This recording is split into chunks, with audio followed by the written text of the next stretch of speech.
Na kusalimu kwa jina la Jamhuri ya Muungano wa Tanzania. Amani iwe juu yako msikilizaji unayetusikiliza hivi sasa. Sauti inasikika hivi sasa kutoka makao makuu ya benki ya NBC ambao ni wadhamini wa ligi kuu soka Tanzania bara. Hii leo kulikuwa kuna presi ya Young Africans kwa Simba Sports kuelekea mchezo wa hapo kesho, mchezo nambari 184 ambao ulihairishwa toka Machi 8 ukaja Machi 15 na sasa ni Machi 25. Lakini siku moja kabla ya mchezo huwa ni siku maalum kwa ajili ya timu kuzungumza na waandishi wa habari.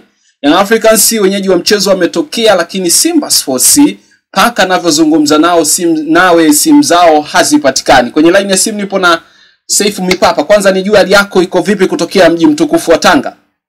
Jafeti, mimi niko salama. Niko salama usalimini kabisa. Namshukuru Allah mlezi wa maisha yetu kwa jumla. Umeelewa Jafeti? Naam. Namshukuru Mwenyezi Mungu kwa kutupa tena pumzi katika thamani yake. Wanakuambia Jafeti niko imara kama chuma. Wanakuambia dalili ya mvua siku zote huwa ni mawingu. Simba Sports hajaonekana kwenye mkutano wa waandishi wa habari ambao huwa unaongozwa na bodi ya ligi. Afisa habari ametoa maelezo licha ya kuwatafuta simu zao hazipatikani kwa maana hajapata mawasiliano nao. Yawezekana ikawa ni kiashiria cha kwamba kesho chochote kinaweza kikatokea. Kwanza wakati afisa habari ni Karim Boimanda. Naam. Ndio yeye. Kwanza nimtoe shaka Karim Boimanda. Kawe huru asiwe na hofu yoyote. Kwa sababu tumemzoea Karim Boimanda, hata yeye huwa na kawaida kusema mambo afa hatekelezi. Sasa asistushwe sana na Simba kutokufika katika place. Kwa sababu Simba tupo katika mijadala ya namna gani tutakwenda kuchukua kombe letu. Simba tupo katika mipango imara Jafet ya kuhakikisha tukifika uwanjani tufanye yote ya kuyafanya, kwa sababu mechi itakuwa saa 11 ndio kabisa. Basi Karim Boimanda atusubiri uwanjani kwa sababu tutakuja na mbuzi wengi katika basi, tutakuja na vijitu vifupi tumevitoa Zanzibar, mpaka vizeru vimo tumepata vifupi. Okay. Tutakuja na mashehe tofauti wana ndevu nyingi Jafet. Karim Boimanda siwe na shaka, press sio swala la lazima sana katika kuhakikisha tunakwenda kucheza dabi. Lakini kwenye kanuni ni swala muhimu, ndio maana usipofika unatozwa fine. Au ushushwe daraja? Hapana, unatozwa fine. Ni jambo ambalo lipo na linasimamiwa na bodi ya ligi na kanuni zake zina miongozo pia kwa vilabu. Sasa na sisi tuseme hamna mwanaume yote ambaye anaweza akatupiga faini. Jafeti. Naam. Jafeti, mpira ni science. Mpira ni science, una taratibu zake, una falsafa zake. Mpaka sasa bodi ya ligi TFF na wengine kiujumla wafahamu kuwa wameleta ugombanishi kati ya Simba na viongozi wake. Hivi sasa Jafeti tusiache kulisema, tuende kwenye utani, kuna wakati tuwe serious. Na userious ndio maisha Jafeti. Alau Mwenyezi Mungu atatulinde, mliwahi kusema yake haitojalisha kitu kingine chochote. Bodi ya ligi na watu wengine wafahamu kwamba wameleta tofauti na sitofahamu kati ya Simba pamoja na viongozi wake. Viongozi wa Simba wako tayari muda wowote kwenda kuicheza mechi. Mashabiki wa Simba Jafeti hawako tayari muda wowote kuiona timu yao ikienda uwanjani. Maana yake ikipelekwa timu uwanjani itabaki utashi tu wa viongozi katika kuheshimu baadhi ya watu ambao tunaona wana haki ya kuheshimiwa, lakini wakumbuke watampa maisha magumu kiongozi ambaye ataichukua timu kupeleka uwanjani. Jafeti, kuna muda tuambiane ukweli. Wenzetu wazungu walifanikiwa baada ya kuwa wanaambiana ukweli. Sasa sisi tukisema ukweli usiumize watu wengine, ubebwe. Mimi ni muumini wa Simba iende kucheza. Lakini nikwambie Jafeti, pamoja kuwa ni muumini wa Simba iende kucheza, baadhi ya watu wa Simba sasa hawanitaki kwa sasa mpaka ili jambo lishe. Hawanitaki. Kwa nini? Maana yake siishi kwa namna wao wanavyotaka.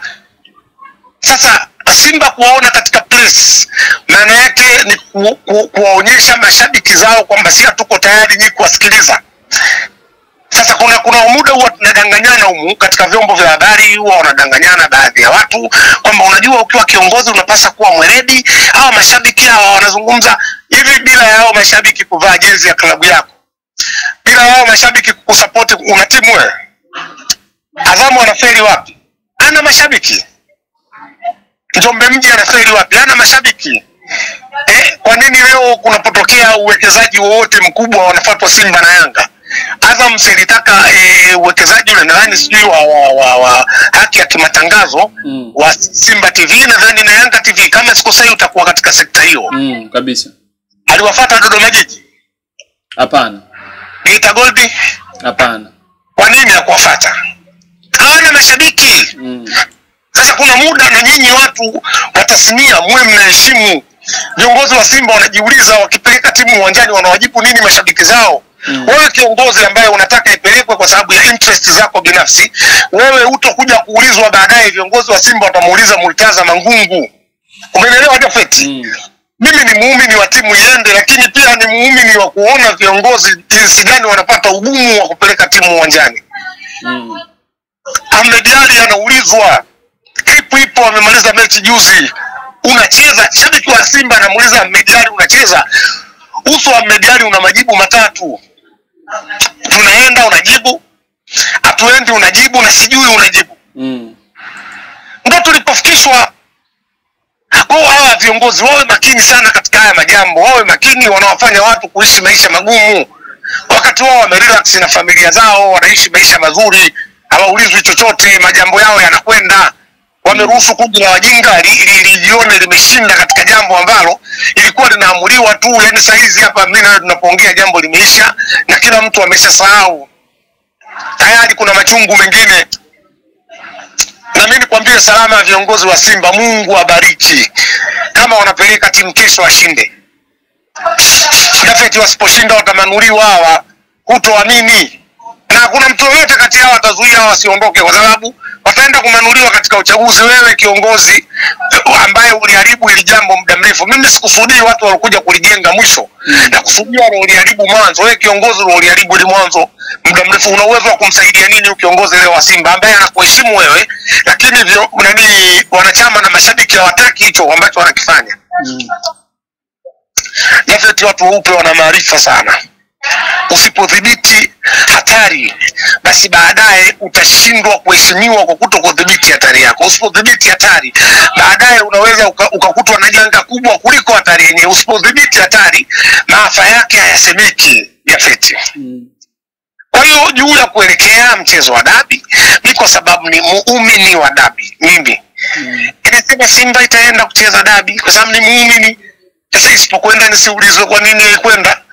Mimi nasema itakwenda kwa sababu naamini Simba kuwafunga Yanga. Naamini players wa Simba wana uwezo wa kupata matokeo. Sawa Saifu, wewe unaamini timu itakwenda uwanjani. Kitendo ambacho kimefanyika hii leo ni kama kimetoa dalili ambazo zinachukuliwa na mashabiki kwa vile watakavyoweza kutafsiri wao kwamba pengine labda Simba kesho wasiingie uwanjani. Na ni shauku ya walio wengi ambao wanazungumza kwenye vyombo vya habari. Wapo ambao wanazungumza kwamba Young Africans yakabidhiwe ubingwa.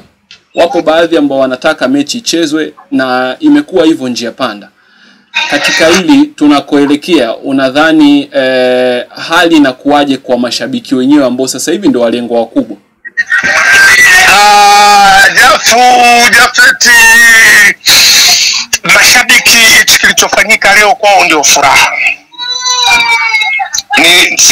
Tumesema tuzungumze katika nukta ya ukweli. Watu ambao tunasema timu iende, Jafeti atufiki hata 50. Tusidanganyane. Atufiki hata 50. Kwa sababu mimi naamini katika mpira. Unajua mimi nikwambie, baada ya kutokea magando mengi haya na mambo mengine, mimi ndo nilitabiri Simba kutoa vikombe vyote. Nadhani utakuwa unakumbuka. Nakumbuka vizuri, na mpaka sasa limebakia moja hilo, na lenyewe ni njia panda. Yes. Na hata ningekosa vikombe vyote, siwi najisi katika kusema, kwa sababu nilitabiri utaratibu ulivyo. Lakini naamini Simba sio ya mwaka huu tu. Simba itatakiwa kuwepo mwaka huu, itatakiwa kuwepo mwakani na miaka mingine. Simba hawana malengo ya kuchukua tu ligi kuu ambayo leo inatupigisha kelele kama wenzetu walipojijua maarifa yao yameishia katika ligi kuu, hawana uwezo wa kufanya vizuri kwenye mashindano ya kimataifa, wamewekeza nguvu katika kudhulumu kwenye ligi kuu. Si hatuko hivyo. Si kwa sababu tunafahamu malengo yetu ni kuhakikisha tunaibeba Tanzania katika mashindano ya kimataifa ya feti. Tumebaki kudili na mifumo yetu hii, tumebaki kudili na tabia yetu hii, tumebaki kudili umumu kwamba Simba ipo leo, kesho na kesho kutwa, basi Simba ifanye jambo kwa sababu ya kesho. Siendelee kufikiri kwa sababu ya leo tu. Umeelewa sisi? Na mashabiki zetu wafahamu, si hatuna haja ya kushindana na watu ambao elimu yao ni ndogo ya feti. Kinachotokea si tunaleta mvutano. Yanga wanatuambia wakiwa mtaani si ni wakubwa, si tunaheshimika. Hivi mtu akikwambia mimi mkubwa naheshimika, kwanza Jafet, ngoja nikupe kitu kimoja cha kielimu, pengine unaweza ukaanza kunielewa.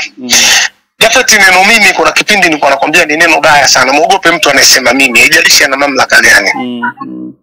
Subiri tukwambie wewe. Loichi anaitwa Kardinali mpya huyo. Yuda Tadeu Loichi. Loichi uwezi kumsikia hata siku moja anasema mimi ndo Loichi. Umeelewa sijui Jafet?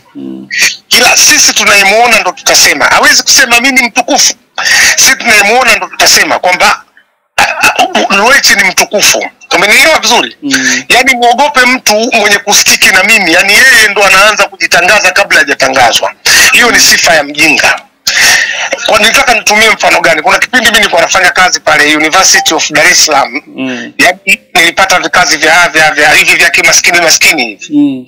Na kuwapangia mitihani wanafunzi. Kama unakumbuka kipindi cha nyuma ilikuwa sijui kama sasa inaendelea. Nakumbuka. Yes, mimi miongoni mwa watu niliwahi kufanya kazi. Nimekaa na wale maprofesa. Hata siku moja sijawahi kusikia wanasema mimi. Umeelewa Jafet? Yani wao kwa nini hata siku moja hawasemi mimi? Kwa nini hawasemi? Kwa sababu mimi ni sehemu ya kujikweza wakati ukwezo huo una. Kwa hiyo ukikutana na mburula wa Yanga anakuambia sisi Yanga bwana, tunachofanya sisi Yanga bwana. Kuna mtu anasema unajua Yanga ni dude kubwa sana. Unajua Yanga ni sio, umenielewa? Ni sifa ambazo huwa anapewa mjinga peke yake na zinaishi katika akili yake. Kwa sababu sio sifa za kiungwana. Sio sifa ambazo zinampasa. Yani klabu ya mpira haisifiwi na mimi nilituna msuri nikasema kitu fulani. Mimi klabu ya mpira haisifiwi kwa national hadi tunaisifia kwa kugoma kwenda uwanjani. Tunaisifia kwa kutoa makombe mengi, ndio? Kabisa. Sasa ukileta sifa za kijinga ambazo hazina mpango, ukileta migogoro ya kijinga ambayo haina mpango, sisi hatuwezi kushare na hivyo vitu. Kwa hiyo mimi ombi langu, sitaki kuwaona mashabiki wa Simba wakifanana na mashabiki wa Yanga, kwa sababu nimesema tunu ya kuwa na maarifa katika ushabiki Jafet ni tunu ameitoa Mwenyezi Mungu mwenyewe kuwapa wana Simba, kuwanyima wana Yanga. Kwa hiyo katika muktadha huu mashabiki wa Simba wameridhishwa sana. Naamini watakuwa wanawapa support viongozi wao. Saizi wanawapongeza kwa kuwatumia message na vitu vingine. Na ikitokezea kesho wakwenda kabisa uwanjani, nafikiri itakuwa kwao ni furaha kweli. Lakini kwangu mimi sasa nazungumza safe. Mimi katika hili Jafet niko tofauti. Kutokwenda kwenye press ni ujumbe. Umeelewa kuwaeleza kwamba jamani tunawaheshimu, lakini kuna muda tunaumia na mnachotufanyia. Hatukuja katika press kuonyesha maumivu yetu yako kwa kiwango gani. Tunawaheshimu, lakini hamtotuona katika pre-meeting match inaitwa hii ni press, pre-match meeting nyingine. Si kesho? Si press. Hii press. Kesho asubuhi kutakuwa na nini? Saa 4. Pre-match meetings inafanyika siku jioni ya leo. Hapana, ni kesho asubuhi kama nitakuwa sikosei. Ni kesho inakuwa saa 4 asubuhi mara kadhaa. Sijui kama itabadilishwa. Jioni ya leo ni sehemu ya siku kwenda kufanya mazoezi. Tunaweza tuende kufanya mazoezi na hata hapo katika huo mjadala wa mechi yenyewe tusifiki, lakini tulione tukaleta timu, hakuna shida. Isipokuwa ni ujumbe kwa viongozi wanaonaji mpira, wa viongozi wa Simba wanaumizwa kiasi gani na hili jambo, kwa sababu hiki chochote unachokiona kitakachofanyika kama ujumbe, mashabiki wa Simba watakifurahia na ndo wanachokitaka. Lakini Murtaza Mangungu kesho anataka endelee kuwa kiongozi wa Simba mwenye mafanikio, ambaye toka 93 mpaka yeye akiwa kiongozi ndo mtu pekee aliyepeleka Simba katika finali nyingine ya Federation. Kuna mwenzetu mmoja alifanya hivyo, vyombo vya habari vikamuita vyote kwenda kumhoji kama kafanya kitu cha ajabu. Kafanya Mangungu hamna hata chombo kimoja. Tanzania ina mabumunda mengi tu. Saifu, turudi kwenye ukurasa wa bodi ya ligi ambao ulitoa majina ya waamuzi watakaochezesha mchezo wa dabi ya hapo kesho. Majina 4 yanatokea katika taifa moja la Misri. Tunaliita taifa la football kwa sababu ya mataji ambayo wamejizolea kupitia klabu ya Al Ahly. Amin Mohamed Amin ni jina la mwamuzi wakati atakaye kuwa ndio mwamuzi mwenye maamuzi ya kutafsiri sheria 17 pamoja na wengineo. Hili swala unadhani limetokana na nini? Kwa sababu hatujazoea kuona mambo ya namna hii kujitokeza, ila tunaona dabi hii sasa imekuwa na waamuzi kutoka taifa tofauti na la Tanzania. Mlimlalamikia Rajiga, ilikuwa ni mara baada ya kutangazwa atakuwa mwamuzi wa dabi ya tarehe 8. Baada ya hapo sintofahamu zilivyotokea, basi wamekuja wa Misri. Jafeti, waamuzi wametangazwa siku 2 kabla ya mechi. Ndio. Mimi taarifa nimeipata jana. Maana yake ile siku na leo na kesho. Okay, siku 2 kabla ya mechi, sahihi. Lakini siku 2 kabla ya mechi tarehe 15 kwa kutajwa mwamuzi yoyote. Kabisa. Sisi ndo tulishurutisha waamuzi kwa sababu sisi ukiacha mechi zetu za kawaida, mechi ya Simba na Yanga iliyopita, angalia kitaalamu watu wanavyofanya nini marejeo. So hili sahihi kitakuwa hivyo. Mechi yetu ya Simba na Yanga iliyopita ni mechi ambayo sisi tulishinda. Ila tulinyimwa maamuzi na muamuzi. Sio, umenielewa? Sahihi. Kwa mujibu wa wapigaji wa penalty wa Simba, maana yake tunatia bakora 3 zote wavuni. Lakini kipa kifupi kile kina uwezo hata kudaka penalty ile kukiona amebeba kwa bahati mbaya. Sasa muamuzi Kayoko akafanya utumbo aliofanya. Maana yake ukiona kuna waamuzi wengine, ujue waliofanywa maamuzi mabaya ndio wameshurutisha kwamba hatuwezi kufanya kazi na waamuzi hawa kwa sababu hizi. Umenielewa Jafet? Nilikuwa nakusudia hilo. Na swala la waamuzi, kama una kumbukumbu nzuri, nilizungumza kabla. Wakati tu wa kuonyeshwa mechi nikasema kama tunatakiwa tucheze miongoni mwa sharti ambalo Simba tunatakiwa tuweke ni nini? Ni waamuzi wasiwe wa ndani, hata watoke Zanzibar. Mimi Misri niliona mbali. Lakini pili, kupata waamuzi wa Misri Jafet ni siasa ya mpira. Nisikupaache hivi hivi hapa. Kupata waamuzi wa Misri ni siasa za mpira. Kulikuwa na swali nilikuwa ninaulizwa mara nyingi Jafet. Tarehe 8 mechi ilihairishwa, bodi ya ligi iliandika sababu, ndio? Sahihi. Tarehe 15 iliandika sababu gani? Hakuna sababu yoyote iliyoelezwa. Wao waamuzi ndio imekuwa sababu, yani bodi ya ligi wanajibu kupitia hao waamuzi ndio sababu, kwamba tulienda kuomba waamuzi Misri tukaambiwa mpaka tarehe 25 ndo watapatikana. Sasa hiyo inatokana na wewe ulivyojiongeza. Ndo wanatafuta mlango wa kupitia. Sasa hizi ukiwaoji sana sababu watakujibu hapo. Uwepo wa waamuzi hawa pia ni siasa. Watakuwa ni wadhaifu kama wakijibu jibu hilo. Wanaweza kujibu na wakawa wako sawa kwa sababu iko hivi Jafet. Haki ya bodi ya ligi juu ya migogoro ya kiuamuzi ikiona waamuzi wa ndani hawatoshi, inaruhusiwa kwenda kuleta muamuzi yote, sababu ni sehemu ya haki yao. Na hawajizuiliwa, ni hamna kanuni yote inayowazuia, kwa sababu ingekuwepo wasingechezesha. Sasa kwa sababu hawakuwa na sababu ya msingi, umetafutwa mlango mdogo wa kupitia. Umeelewa Jafet? Sheria ni milango Jafet. Sheria ni milango mingi sana. Inakadiria unataka kupita mlango gani, upi ambao hautokusumbua. Kwa hiyo uwepo wa waamuzi pia ni siasa ya kwenda kuficha kivuli cha sababu gani tarehe 15 hamkutoa sababu za msingi.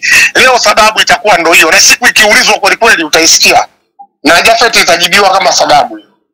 Okay. Kwa hiyo mimi Jafet katika hili nilikuwa na kufungua uone kwamba sasa namna gani siasa ya mpira imekuwa na nguvu na inatumika kwa katika namna ipi, yani kwa katika muda gani.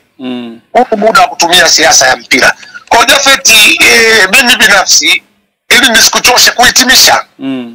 Ninaomba Simba iende uwanjani tukawe machampioni kwa sababu timu tulionayo tuna uwezo wa kufunga Yanga bila shida. Kwa wewe ni miongoni mwa wale wana Simba 50 wanaosupport Simba Sports iende uwanjani. Yes, na kubwa na mheshimu sana Samia. Okay. Ni sababu yangu ni hiyo tu, hamna sababu nyingine. Na mheshimu sana Samia. Huwa namuonea huruma sana. Unajua Jafet? Naam. Mimi kuna wakati niliwahi kuomba dua, watu wengi watanishangaa wakisikia hivyo. Niliwahi kuomba dua wenye wazazi wao wote wafe. Ukiona kusudia nini? Sina mi baba wala mama. Sasa wakishakufa unafaidika na nini? Sote tunakuwa kama mimi tu. Sisemi hao wadogo kwa sababu hata mimi si baba wa mzaa nani wa watoto. Nasema mtu anaiji mimi kanivuka mamake yupo, babake yupo. Kuna muda na mimi natamani kama yeye, yani umenielewa? Nimepata shilingi 15,000 na mimi nichukue 3,000 na mtumia mama kiasi gani? Lakini ilikuwa ni wazo langu mimi kwa sababu tu ya kumkosa mama. Umenielewa sio? Alikuwa wazo perfect. Hapana, mimi tu kwa sababu sina mama nikawaza bora iwe Kombolela. Kwa hiyo mimi ninapomuona Samia, huwa nahisi kama mamangu alivyokuwa anafanya zile jitihada za kutusababisha sisi tule na kushiba. Sitaki cheo chochote, sitaki mamlaka yoyote, yani watu wasije wakanukuu tofauti. Na bahati mbaya mimi pia kisiasa siko katika mlengo wa CCM. Huo ndio ukweli. Sio kuacha kusema. Nimefanya harakati za kafu muda mrefu. Lakini ninapomuona Samia nashawishika sana. Mimi heshima yangu ndio iko hapo. Nimejaribu kuwa katika mlengo wa kumheshimu yeye. Lakini wakati huo mvurugano na mvutano, nadhani mama atajua kumbe watu wanaonishauri wengine wabaya wanakuwa na minadhiri yao wananiharibia. Umeelewa vizuri? Ndio maana kuna siku tuliwahi kukumbusha Jafet tukasema hawa watu hawa ambao wanataka kuwasaidia na amewasaidia sasa hawana adabu. Ukweli kwa Yanga adabu yao ni ndogo, hawana adabu kabisa. Kwa sababu kuna kipindi mama ukizindua kitabu hao walikuvunjia heshima hawa. Waliambiwa wasogeze saa 1, wewe saa 11 uko kwenye kuzindua kitabu cha Mwinyi. Hawa kwa wasivyokuwa na adabu, hawa kukuheshimu hawa. Sasa ukiletewa ushauri wowote, kaa ukijua kuwa watu hawa adabu zao ni ndogo, hawa hawana adabu. Jafet ni hilo tu. Kwa unawaambia nini wana Simba? Ustamilivu mkubwa, upendo. Slogan yetu ni nguvu moja, ni slogan ya Mungu hii. Endelea vizuri, niweke. Slogan ya nguvu moja ni slogan ya nani? Ya Mungu.